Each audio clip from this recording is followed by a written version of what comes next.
शुक्लाम्बरधरम् विष्णुम् शशिवर्णम् चतुर्भुजम् प्रसन्नवदनम् ध्यायेत् सर्वविघ्नोपशान्तये व्यासम् वसिष्ठनप्तारम् शक्तेः पौत्रमकल्मषम् पराशरात्मजम् वन्दे शुकतातम् तपोनिधिम् व्यासाय विष्णुरूपाय व्यासरूपाय विष्णवे नमो वै ब्रह्मनिधये वासिष्ठाय नमो नमः अविकाराय शुद्धाय नित्याय परमात्मने सदैकरूपरूपाय विष्णवे सर्वजिष्णवे यस्य स्मरणमात्रेण जन्म संसारबन्धनात् विमुच्यते नमस्तस्मै विष्णवे प्रभविष्णवे ॐ नमो विष्णवे प्रभविष्णवे। श्रीवैशम्पायन उवाच श्रुत्वा धर्मानशेषेण पावनानि च सर्वशः युधिष्ठिरः शान्तनवम् पुनरेवाभ्यभाषत। युधिष्ठिर उवाच किमेकम् दैवतम् लोके किम् वाप्येकम् परायणम् स्तुवन्तः कङ्कमर्चन्तः प्राप्नुयुर्मानवा शुभम् को धर्मः सर्वधर्माणाम् भवतः परमो मतः किम् जपन्मुच्यते जन्तुर्जन्म संसारबन्धनात्। श्रीभीष्म उवाच जगत्प्रभुम् देवदेवमनन्तम् पुरुषोत्तमम् स्तुवन्नाम सहस्रेण पुरुषः सततोत्थितः तमेव चार्चयन्नित्यम् भक्त्या पुरुषमव्ययम् ध्यायन् स्तुवन् नमस्यम् च यजमानस्तमेव च अनादिनिधनम् विष्णुम् सर्वलोकमहेश्वरम् लोकाध्यक्षम् स्तुवन्नित्यम् सर्वदुःखातिगो भवेत् ब्रह्मण्यम् सर्वधर्मज्ञम् लोकानाम् कीर्तिवर्धनम् लोकनाथम् महद्भूतम् सर्वभूतभवोद्भवम् एष मे सर्वधर्माणाम् धर्मोऽधिकतमो मतः यद्भक्त्या पुण्डरीकाक्षम् स्तवैरच्चेन्नरः सदा परमम् यो महत्तेजः परमम् यो महत्तपः परमम् यो महद्ब्रह्म परमम् यः परायणम् पवित्राणाम् पवित्रम् यो मङ्गलानाम् च मङ्गलम् दैवतम् देवतानाम् च भूतानाम् यो व्ययः यतः सर्वाणि भूतानि भवन्त्यादियुगागमे यस्मिंश्च प्रलयम् यान्ति पुनरेव युगक्षये तस्य लोकप्रधानस्य जगन्नाथस्य भूपते विष्णोर्नाम सहस्रम् मे शृणु पापभयापहम् यानि नामानि गौणानि विख्यातानि महात्मनः ऋषिभिः परिगीतानि तानि वक्ष्यामि भूतये ऋषिर्नाम्नाम् सहस्रस्य वेदव्यासो महामुनिः छन्दोऽनुष्टुप् तथा देवो भगवान् देवकीसुतः अमृतांशुद्भवो बीजम् शक्तिर्देवकी नन्दनः त्रिसामाहृदयम् तस्य शान्त्यर्थे विनियुज्यते विष्णुम् जिष्णुम् महाविष्णुम् प्रभविष्णुम् महेश्वरम् अनेकरूपदैत्यान्तम् नमामि पुरुषोत्तमम् अस्य श्रीविष्णोर्दिव्यसहस्रनामस्तोत्रमहामन्त्रस्य श्रीवेदव्यासो भगवान् ऋषिः अनुष्टुप्छन्दः श्रीमहाविष्णुः परमात्मा श्रीमन्नारायणो देवता अमृतांशुद्भवो भानुरिति बीजम् देवकी नन्दन श्रेष्ठेति शक्तिः उद्भवः क्षोभणो देव इति परमो मन्त्रः शङ्खबृन्नन्दकी चक्रीति कीलकम् शार्ङ्गधन्वा गदाधर इत्यस्त्रम् रथाङ्गपाणिरक्षोभ्य इति नेत्रम् त्रिसामासामगः सामेति कवचम्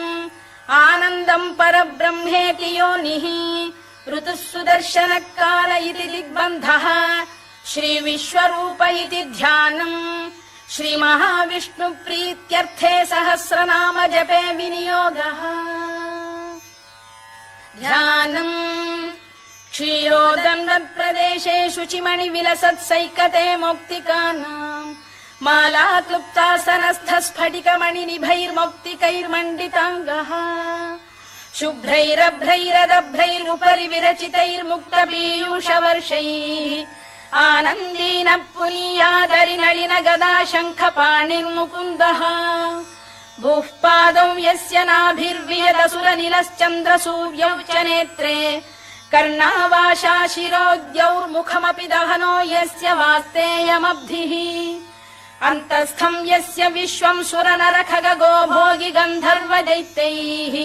चित्रम् रम्यते तम् त्रिभुवन वपुषम् विष्णुमीशम् नमामि ॐ नमो भगवते वासुदेवाय शान्ताकारम् भुजगशयनम् पद्मनाभम् सुरेशम् विश्वाधारम् गगनसदृशम् मेघवर्णम् शुभाङ्गम् लक्ष्मीकान्तम् कमलनयनम् योगिहृद्ध्यानगम्यम् वन्दे विष्णुम् भवभयहरम् सर्वलोकैकनाथम् मेघश्यामम् पीतकौशेयवासम् श्रीवत्साङ्कम् कौस्तुभोद्भासिताङ्गम् पुण्योपेतम् पुण्डरीकायताक्षम् विष्णुम् वन्दे सर्वलोकैकनाथम् नमः समस्तभूतानामादिभूताय भूभृते अनेकरूपरूपाय विष्णवे प्रभविष्णवे सशङ्खचक्रम् सकिरीटकुण्डलम् सपीतवस्त्रम् सरसीरुभेक्षणम् सहारवक्षस्थलशोभिकौस्तुभम् नमामि विष्णुम् शिरसा चतुर्भुजम् छायायाम् पारिजातस्य हेमसिंहासनोपरि आसीनमम्बुदश्याममायताक्षमलङ्कृतम् चन्द्राननम् चतुर्बाहुम् श्रीवत्साङ्कितवक्षसम् रुक्मिणी सत्यभामाभ्याम् सहितम् कृष्णमाश्रये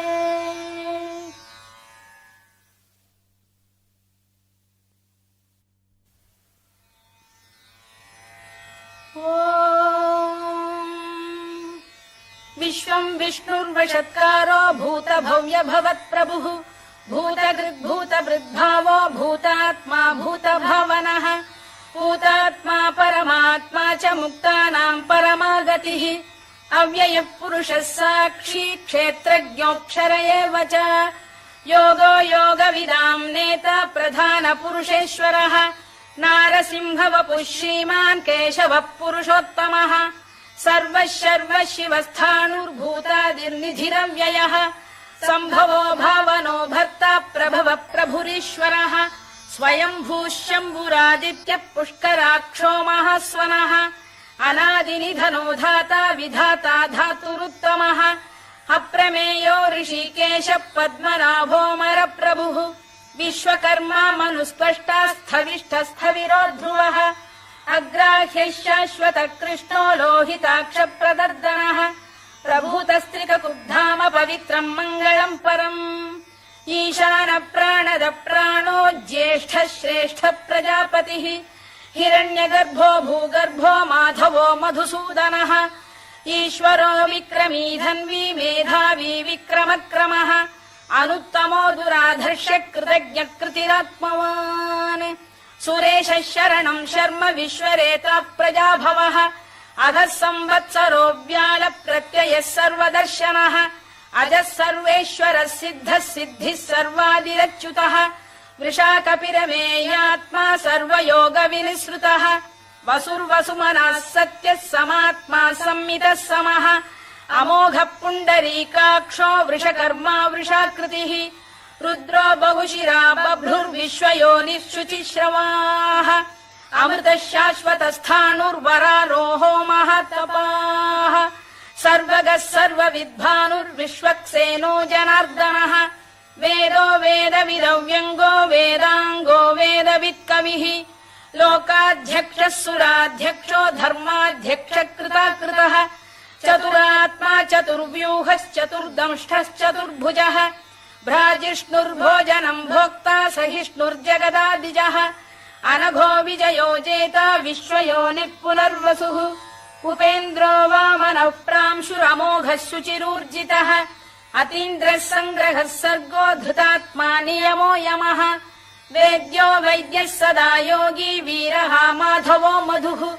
अतीन्द्रियो महामायो महोत्साहो महाबलः महाबुद्धिर्महावीर्यो महाशक्तिर्महाद्युतिः अनिर्देश्य वपुः श्रीमान् अमे आत्मा महादृधृत् महेश्वासो महीभर्ता श्रीनिवासः सताङ्गतिः अनिरुद्धः सुरानन्दो गोविन्दो गोविदाम्पतिः मरीचिर्दमनो हंसः सुपर्णो भुजगोत्तमः हिरण्यनाभः सुतपाः पद्मनाभः प्रजापतिः अमृत्युः सर्वदृक्सिंहः सन्धाता सन्धिमान् स्थिरः अजो दुर्मर्षणः शास्ता विश्रुतात्मा सुरारिभा गुरुर्गुरुतमो धाम सत्यः सत्यपराक्रमः निमिषो निमिषस्रग्वी वाचस्पतिरुदारधीः अग्रणीर्ग्रामणी श्रीमान् न्यायो नेता समीरणः सहस्रमूर्धा विश्वात्मा सहस्राक्षः सहस्रपात् आवर्तनो निवृत्तात्मा संवृतः सम्प्रमर्दनः अधः संवर्तको भङ्गिरनिलो धरणीधरः सुप्रसाद प्रसन्नात्मा विश्वधृक् विश्वभुग्विभुः सत्कर्ता सत्कृतः साधुर्जह्नुर्नारायणो नरः असङ्ख्येयो प्रमेयात्मा विशिष्टः शिष्टकृच्छुचिः सिद्धार्थ सिद्ध सङ्कल्पः सिद्धिदः सिद्धिसाधनः वृषाही वृषभो विष्णुर्वृषपर्वा वृषोदरः वर्धनो वर्धमानश्च विविक्तः श्रुतिसागरः सुभुजो दुर्धरो वाग्मी महेन्द्रो वसुदो वसुः नैकरूपो बृहद्रूपः शिपिविष्टप्रकाशनः ओजस्तेजोऽब्जुदिधरः प्रकाशात्मा प्रतापनः वृद्धस्पष्टाक्षरो मन्त्रश्चन्द्रांशुर्भास्करद्युतिः अमृतांशुद्भवो भानुः शशबिन्दुः सुरेश्वरः औषधम् जगतः सेतुः सत्यधर्मपराक्रमः भूतभव्यभवन्नाथ पवनः पावनो नरः कामः कामकृत्कान्तः कामः कामप्रदप्रभुः युगादिकृद्युगावर्तो नैकमायो महाशनः अदृश्यो व्यक्तरूपश्च सहस्रजिदनन्तजित् इष्टो विशिष्टः शिष्टेष्टः शिखण्डी नघुषो वृषः क्रोधः क्रोधकृत्कर्ता विश्वबाहुर्महीधरः अच्युत प्रथित प्राण प्राणदो वासवानुजः अपाम् निधिरधिष्ठानमप्रमत्त प्रतिष्ठितः स्कन्द स्कन्दधरो धुर्यो वरदो वायुवाहनः वासुदेवो बृहद्भानुरादिदेवः पुरन्दरः अशोकस्तारणस्तारः शूरः शौरिर्जनेश्वरः अनुकूलः शतावर्तः पद्मी पद्मनिभेक्षणः पद्मनाभोरविन्दाक्षः पद्मगर्भः शरीरभृत् महर्धिर्वृद्धो वृद्धात्मा महाक्षो गरुडध्वजः अतुलः शरभो भीमः समयज्ञो हविर्हरिः सर्वलक्षणलक्षण्यो लक्ष्मीवान् समितिञ्जयः विक्षरो रोहितो मार्गो हेतुर्दामोदरः सः महीधरो महाभागो वेगवानमिताशनः उद्भवः क्षोभणो देवः श्रीगर्भः परमेश्वरः करणम् कारणम् कर्ता विकर्ता गहनो गुहः व्यवसायो व्यवस्थानः संस्थानस्थानदो ध्रुवः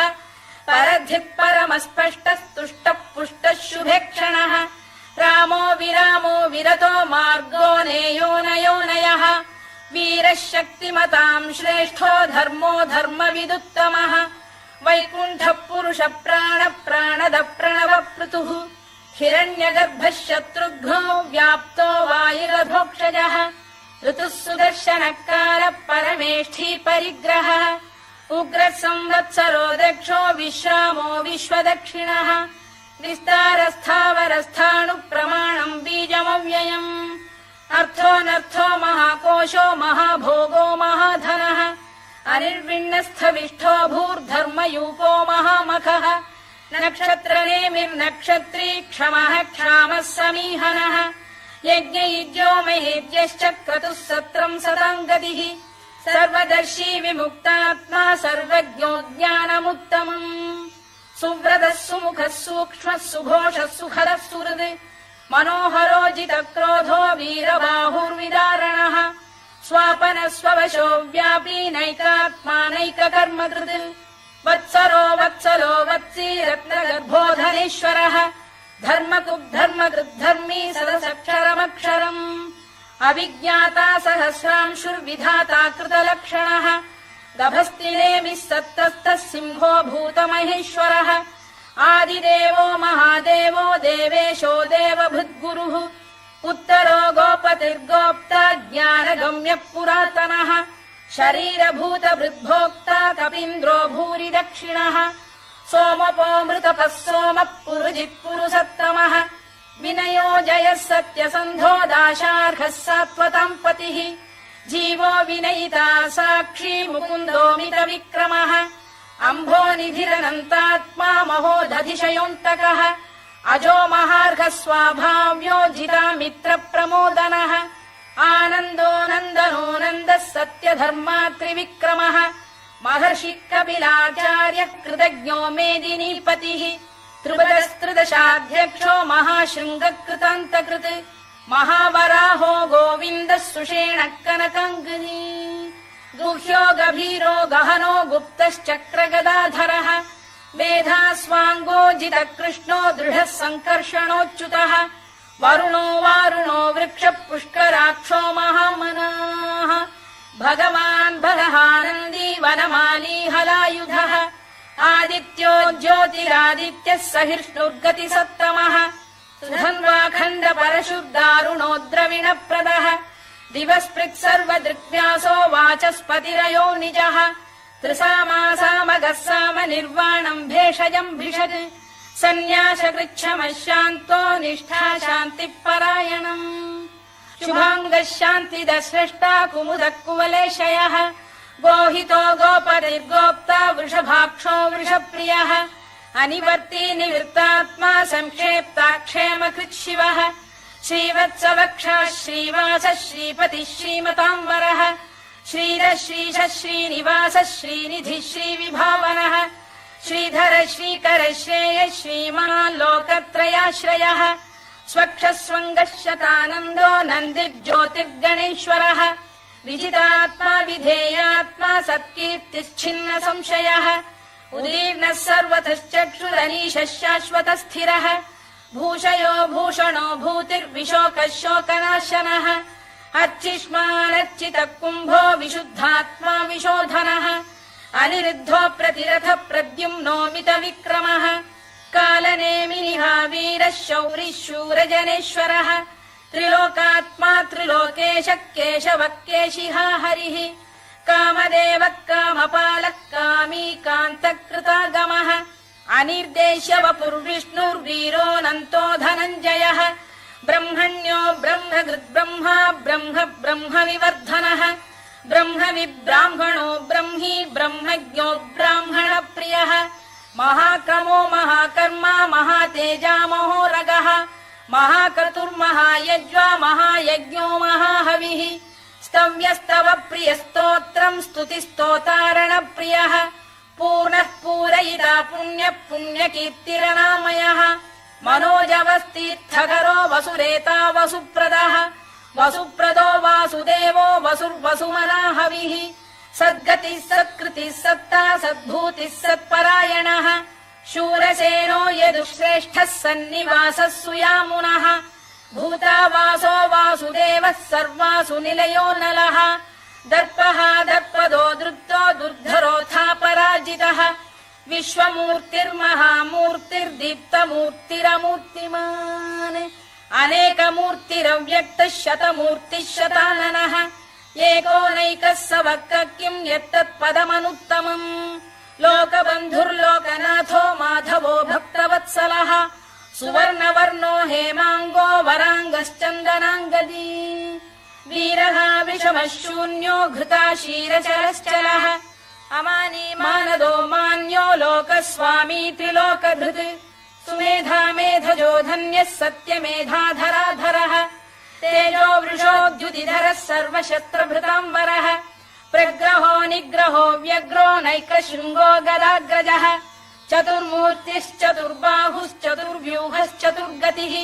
चतुरात्मा चतुर्भावश्चतुर्वेदविदेकपात् समावर्तो निवृत्तात्मा दुर्जयो दुरतिक्रमः दुर्लभो दुर्गमो दुर्गो दुरावासो दुरारिः शुभाङ्गो लोकसारङ्गः सुतन्तुस्तन्तुवर्धनः इन्द्रकर्मा महाकर्मा कृतकर्मा कृतागमः उद्भवः सुन्दरः सुन्दो रत्ननाभः सुलोचनः अर्को वाजसनः शृङ्गी जयन्तः सर्वविजयी सुवर्णबिन्दुरक्षोभ्यः सर्ववागीश्वरेश्वरः महाह्रदो महागर्तो महाभूतो महानिधिः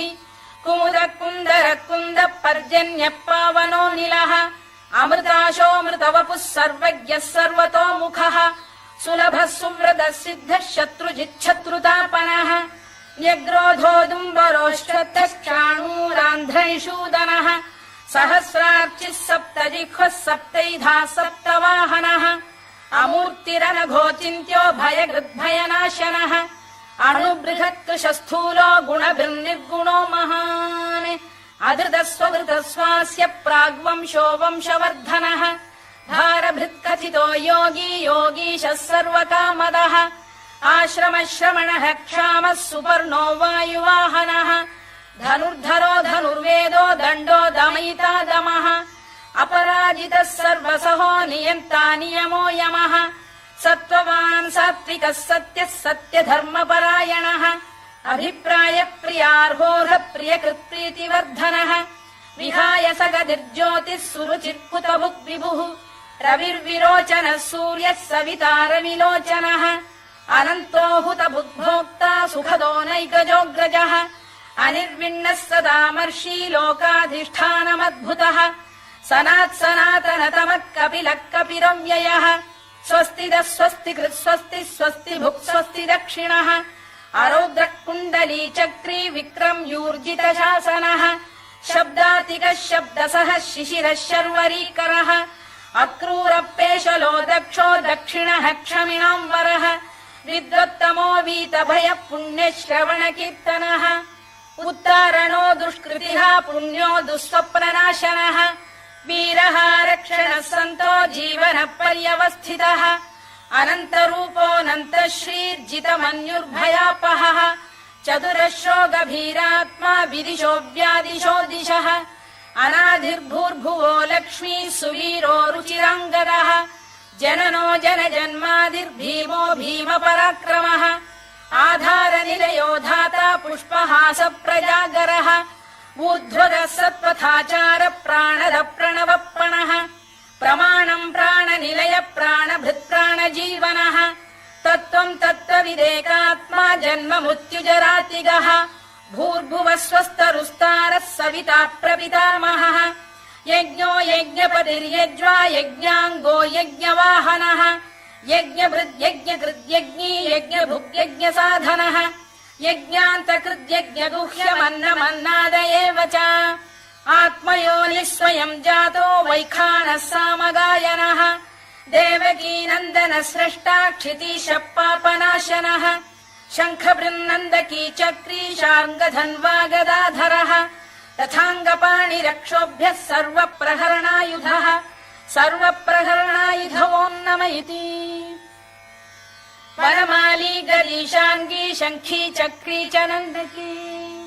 श्रीमान्नारायणो विष्णुर्वासुदेवोऽभिरक्षतु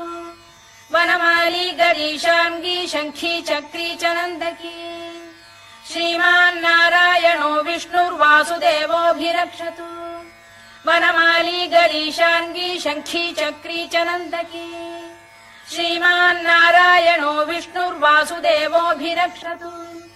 इतीदम् कीर्तनीयस्य केशवस्य महात्मनः